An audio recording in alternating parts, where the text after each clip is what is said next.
Сәлем дуслар, сіз Татарстанның төп яңалыкларын карыйсыз. Узган атнаның төп яңалыгы мин кар ашый башладым. Нигә? Коркып яуды, автобус полосасын булса да хис тартырга дип инде. Ярдәм итәргә кирәк бит инде шәһәр. Башлык дуслар.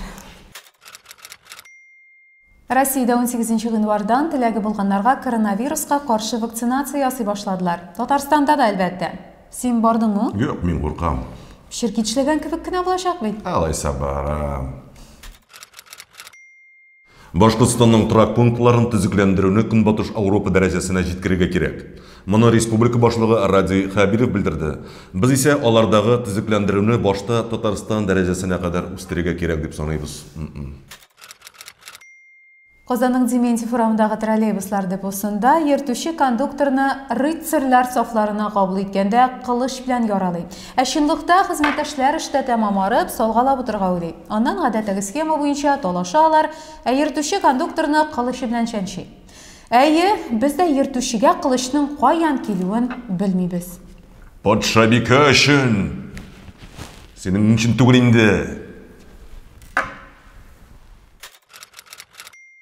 Рубин үзенең хатын-кызлар командасын булдырган. Ичмасам, бу симуляцияга карау рәхәтрәк булачак.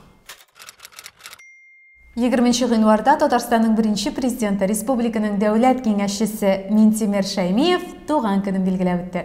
Бабай, гомер бәйрәмең белән сине. Без булдырабыз. Шәршәмбедә Американың яңа президенты Джо Байден үз вазифасына киреште. Сиңа да барыберме? Әлбәттә барыбер. Алга да дәвам итәбез. Җомгада Татарстанның бер нефть предприятиесендә шартлау булган. 2 кеше һәлак булган, зыян күрүчеләр дә бар. Һәлакәт Зур Нурки авылындагы нефть предприятиесендә кысылган һава ярдәмендә сынаулар үткәргәндә була.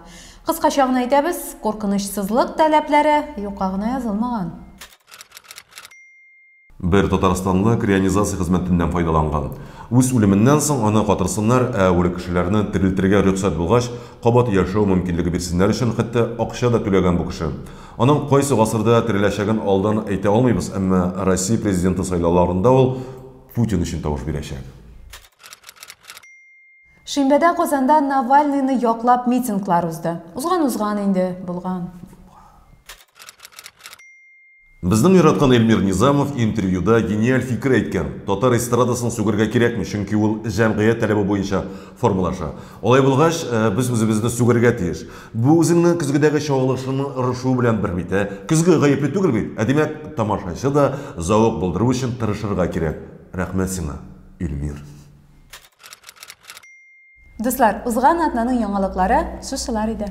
Сау булыгыз.